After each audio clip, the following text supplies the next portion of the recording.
Dear learners, সামনেই আমাদের সহকারী শিক্ষক নিয়োগ পরীক্ষা।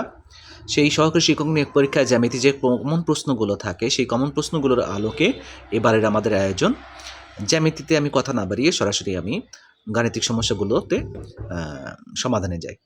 প্রথমে একটি গাণিতিক সমস্যা দেখা যাচ্ছে এরকম: একটি ত্রিভুজের 3টি কোণের অনুপাত 2:3:4 হলে বৃহত্তম কোণের মান কত? একদম সহজ একটা অঙ্ক। এ ধরনের অঙ্ক প্রায়ই চলে আসে। আমরা জানি যে ত্রিভুজের 3টি কোণের যোগফল, অর্থাৎ এই কোণ, এই কোণ, এই কোণ, 3 কোণের যোগফল সমান সমান হলো 180 ডিগ্রি।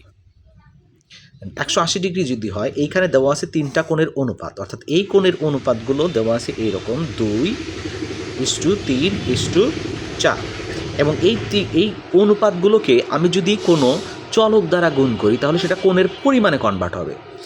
তাহলে একে যদি আমি এক্স দ্বারা গুণ করি সবগুলোকে, তাহলে এক একটা কোণের পরিমাণে রূপান্তরিত হবে, অনুপাতগুলো কোণের পরিমাণে রূপান্তরিত হবে। বাস এতটুকু বুঝতেই হয়ে যাওয়ার কথা। তাহলে আমি যদি 3টা কোণ যোগ করি, যোগ করলে সেই যোগফলের মান হবে 180 ডিগ্রি। তাহলে এখন আমরা সমাধান করি। 3 2 5, 5 4 9, 9x = 180, অতএব x = 20 ডিগ্রি। এখন এই x এর মান যদি 20 হয়, তাহলে এর মধ্যে সবচেয়ে বড় কোণটা আমরা জানি 4x। তাহলে 4 গুণ 4x জায়গায় x এর মান আমি 20 বসে দিলাম, তাহলে 4 বেশম 80, তার মানে এর মধ্যে সবচেয়ে বড় কোণটা 80। এইবার আসা যাক দ্বিতীয় একটি গাণিতিক সমস্যা। একটি ত্রিভুজের 3টি বাহুর অনুপাত 7:4:3 এবং পরিসীমা 14 মিটার হলে ছোট বাহু কত? ছোট বাহুর দৈর্ঘ্য কত? তাহলে আমরা এইবার আগে ছিল আমার কোণের অনুপাত, এইবার কিন্তু আমার হলো বাহুর অনুপাত। এখন বাহুর অনুপাত কত? আমার বড় বাহুটা ধরলাম 7:, এটা 4, এটা 3। এটা অনুপাত রাশিগুলোকে আমি যদি কোনো চলক দ্বারা গুণ করি তাহলে সেটা বাহুর পরিমাণে কনভার্ট হবে। তার মানে এইটাকে আমি যদি x করি 7x, এটা হয়ে যাবে 4x, এটা হয়ে যাবে 3x। এখন পরিসীমা জিনিসটা কি? অর্থাৎ পরিসীমাটা হলো আমি যদি কোনো শীর্ষবিন্দু থেকে কোনো একটা শীর্ষবিন্দু থেকে যদি আমি চলা শুরু করি, এইখান থেকে এখানে যাব, তাহলে 7x মিটার দূরত্ব আমাকে অতিক্রম করব। এইখান থেকে এখানে আসলাম, তাহলে 4x, এখান থেকে এখানে আসব 3x। অর্থাৎ টোটাল পথটা পরিভ্রমণ করতে গেলে আমার যতটুকু পথ আমি অতিক্রম করি সেটাই হবে ত্রিভুজের পরিসীমা। চতুর্ভুজের ক্ষেত্রে কি হবে? চতুর্ভুজের ক্ষেত্রে আমি যদি যে কোনো একটা প্রান্তবিন্দু থেকে হাঁটি, এখান থেকে এখানে যাব, এখান থেকে এখানে আসলাম, এখান থেকে এখানে আসলাম, এখান থেকে এখানে আসলাম, তাহলে টোটাল আমি যে পথটা অতিক্রম করব সেটাই হবে ওই আয়তক্ষেত্র বা বর্গক্ষেত্র এর হলো পরিসীমা। তাহলে আমি ত্রিভুজের ক্ষেত্রে এখান থেকে যাত্রা করে এখান পর্যন্ত গেলাম 7x, এখান থেকে এখানে আসলাম, তাহলে 7x আর 4x মিলে কত হলো? 11x। আর এখান থেকে এখানে যখন আসবো তার সাথে 3x যোগ হবে। অর্থাৎ এখন এই যে আমার 3টা বাহুর দৈর্ঘ্য আমি অনুপাত থেকে নির্ণয় করলাম, এখন পরিসীমা যদি আমি বের করতে চাই, তার মানে 7x যোগ 4x যোগ 3x সমান সমান আমার পরিসীমা কত দেওয়া আছে? 14 মিটার। তাহলে সমান সমান 14, বা 7 4 11, 11 3 14x। তাহলে 14x সমান সমান কত? 14। অতএব x সমান সমান কত? x সমান সমান 1।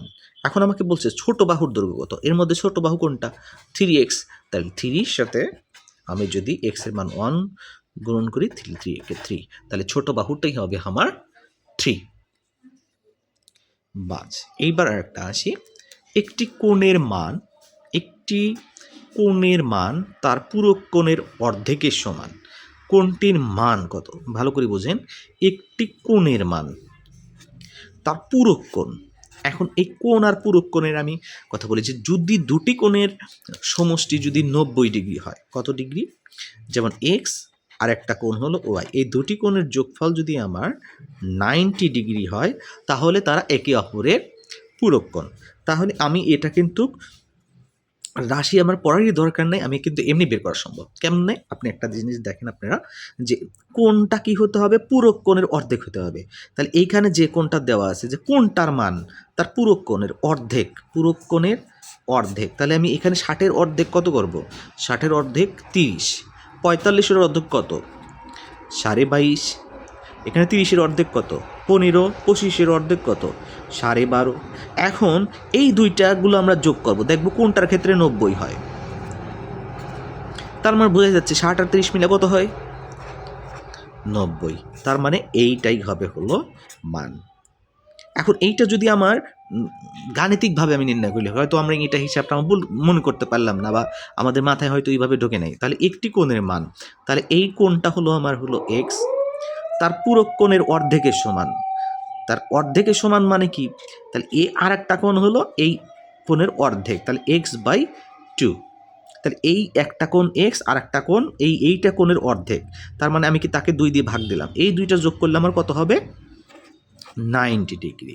আপনি এখানে ক্যালকুলেশন করেন 2x + x = 90, বা 3x = 180। অতএব x = 180/3 = 60 ডিগ্রি। তার মানে এখান থেকেও আপনি ক্যালকুলেশন করে বের করতে পারবেন। আশা করি আপনারা গাণিতিক সমস্যাটি বুঝতে পেরেছেন। ডিয়ার লার্নার্স, এবার আসা যাক আরেকটি গাণিতিক সমস্যায়, জ্যামিতির। এখানে বলা আছে ত্রিভুজ ABCA angle A 40 degree, B 70 degree হলে ত্রিভুজ ABC কী ধরনের ত্রিভুজ? তাহলে আমরা ত্রিভুজটা যদি কোন সাপেক্ষে কিন্তু আমরা বিবেচনা করব। কোণের সাপেক্ষে কি? যদি দুইটা কোণ যদি সমান হয়, একটা কোণ যদি 90 ডিগ্রি হয়, যে কোনো একটা কোণ যদি 90 ডিগ্রি হয়, তাহলে সেটা হবে কি? সমকোণী। যদি দুইটা কোণ যদি সমান হয়, দুইটা কোণ যদি সমান হয়, দুইটা কোণ সমান হয়, তাহলে সেটা হবে কি? সমদ্বিবাহু। কারণ যদি দুইটা বাহু সমান হয়, তাহলে দুইটা কোণ সমান হয়, উল্টা দিকে দুইটা কোণ সমান হলে দুইটা বাহু সমান হবে। যদি কোনো কোণের মান 90 ডিগ্রির যদি ছোট হয়, তাহলে সেটা হয়ে যাবে হলো সূক্ষ্মকোণী ত্রিভুজ, যদি 90 ডিগ্রির চাইতে ছোট হয়। আর যদি এখন আমরা দেখব এখানে যে ত্রিভুজ ABC এর এ দেওয়া আছে কত ডিগ্রি? 40 ডিগ্রি। তাহলে এই দিলাম 40 ডিগ্রি। বি কোণ দেওয়া আছে কত? 70 ডিগ্রি। 70 আর 40 মিলে আমার কত হচ্ছে? 110 ডিগ্রি। তাহলে তিনটা কোণের যোগফল কত? 180। তাহলে 180 থেকে আমি 110 বিয়োগ দিব, তাহলে আমার বের হলো কত? 70 ডিগ্রি। তাহলে দেখেন একটা কোণ কিন্তু আগে থেকেই ছিল 70, পরেও আমার কত ডিগ্রি হলো? 70। যেহেতু দুইটা কোণের পরিমাণ আমার সমান বের হয়েছে, দুইটা কোণই যেহেতু সেম, তাহলে দুইটা বাহু সমান। তাহলে দুইটা বাহু যদি আমার সমান হয়, তাহলে সেটা হবে সমদ্বিবাহু। এইখানে এইটা ভুল দেওয়া আছে, এটা হবে সমদ্বিবাহু ত্রিভুজ। কারণ দুইটা কোণ আমার সমান, আর দুইটা কোণ যদি সমান হয়, দুইটা বাহু আমার সমান হবে। এবার দেখা যাক একটি ত্রিভুজের দুটি কোণের পরিমাণ 35 ডিগ্রি আর 55 ডিগ্রি। ত্রিভুজটি কোন ধরনের? তাহলে আমরা 35 ডিগ্রির সাথে 55 ডিগ্রি যোগ দিই। 5 5 10 0, হাতে 1, 5 3 8 আর 1 9। তাহলে দুটা কোণের যোগফল যদি 90 ডিগ্রি হয়, তাহলে পরবর্তী কোণ কত? 180 থেকে আপনি 90 বাদ দেন, আপনার বের হবে 90 ডিগ্রি। তাহলে একটা কোণ 90 ডিগ্রি হলে, একটা কোণ যদি 90 ডিগ্রি হয়, সেটা অবশ্যই কি কোণ? সমকোণী ত্রিভুজ। কারণ একটা কোণ যদি 90 ডিগ্রি হয়, তাহলে সেটা সমকোণী ত্রিভুজ হবে। এইবার আসা যাক, একটি রম্বসের কর্ণদ্বয় যথাক্রমে 4 সেন্টিমিটার এবং 6 সেন্টিমিটার হয়, তবে রম্বসের ক্ষেত্রফল কত? এখন রম্বসের আমরা জানি সূত্র দিয়ে, আমাদের যদি সূত্র মুখস্থ থাকে তাহলে অঙ্কটা করা আমাদের জন্য। তাই এখানে কর্ণ আছে দুইটা, একটা হলো 6 আর একটা হলো 4 সেন্টিমিটার। তাহলে এখন আমরা সূত্র দিয়ে করতে গেলে অনেক সময়, মানে আমরা যদি প্র্যাকটিক্যালি যদি এইটুকুর অংশের ক্ষেত্রফল বের করতে চাই, এইটুকু অংশের বের করা কিন্তু সম্ভব, কিন্তু আমরা সরাসরি সূত্রে যাব, হাফ গুণন। এই সূত্রটা যদি আপনার মনে থাকে, তাহলে গণিতটা করা আপনার জন্য 2 সেকেন্ডের ব্যাপার। কর্ণদ্বয়ের গুণফল, হাফ গুণন কর্ণদ্বয়ের গুণফল। তাহলে হাফ গুণন কর্ণদ্বয় কত আছে? একটা আছে 4 আর একটা আছে 6। 2 দিয়ে 4 কাটেন, 2 দুগুণে 4, তাহলে 2 গুণন 6, 6 দুগুণে 12, তার মানে আপনাদের 1 সেকেন্ডের মধ্যে গাণিতিক সমস্যাটি সমাধান হয়ে যাবে। এই ধরনের গাণিতিক সমস্যাগুলো আসলে আপনাদেরকে ভুল করা যাবে না। এইগুলোই সাধারণত প্রচলিত অঙ্কগুলো থাকে। ইনশাল্লাহ পরবর্তী পার্টে আমি আরও কিছু গাণিতিক সমস্যা আপনাদেরকে দিব, আপনারা সমাধান করে যাবেন ইনশাল্লাহ পরীক্ষার বসার আগে। ধন্যবাদ সবাইকে।